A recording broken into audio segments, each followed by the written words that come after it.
പ്രാദേശിക സമയം രാവിലെ 7:37-നാണ് ഭൂചലനമുണ്ടായത്.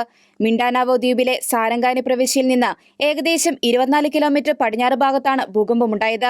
ഇതേ തുടർന്ന് ഫിലിപ്പീൻസിലെയും ഇന്തോനേഷ്യയിലും തീരപ്രദേശങ്ങളിലെ താമസക്കാരോട് ഉടൻ ഉയർന്ന സ്ഥലങ്ങളിലേക്ക് മാറാൻ അധികാരികൾ ആവശ്യപ്പെട്ടിട്ടുണ്ട്. മിൻഡാനാവോ ദ്വീപിലെ ജനറൽ സാന്റോസ് നഗരത്തിന് 13 കിലോമീറ്റർ തെക്ക് പടിഞ്ഞാറായിട്ടാണ് ഭൂകമ്പത്തിന്റെ പ്രഭവ കേന്ദ്രം. ഭൂകമ്പത്തിൽ 3 പേർ കൊല്ലപ്പെടുകയും 5 പേർക്ക് പരിക്കേൽക്കുകയും ചെയ്തതായി പോലീസ് സ്ഥിരീകരിച്ചു.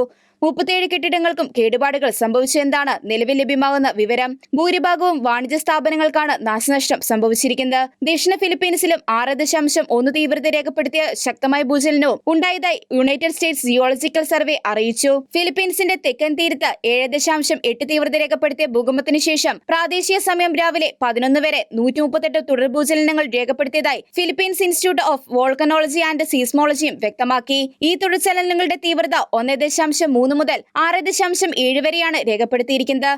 ഭൂകമ്പത്തെ തുടർന്ന് ഫിലിപ്പീൻസിന്റെ ചില തീരങ്ങളിൽ 3 മീറ്റർ വരെ ഉയരത്തിൽ സുനാമി തിരമാലകൾ ഉണ്ടാകാൻ സാധ്യതയുണ്ടെന്നും പസഫിക് സുനാമി മുന്നറിയിപ്പ് കേന്ദ്രം അറിയിച്ചു. ലോകത്തിലെ ഏറ്റവും കൂടുതൽ ദുരന്ത സാധ്യതയുള്ള രാജ്യങ്ങളിലൊന്നായ ഫിലിപ്പീൻസ് സമുദ്രത്തിന് ചുറ്റുമുള്ള ഭൂകമ്പ വിള്ളലുകളുടെ ചാപമായ പസഫിക് റിംഗ് ഓഫ് ഫയറിലാണ് സ്ഥിതി ചെയ്യുന്നത്. ഭൂകമ്പങ്ങളും അഗ്നിപർവ്വത സ്ഫോടനങ്ങളും പതിവായി ഉണ്ടാകാറുള്ള പ്രദേശമാണ് ഇത്.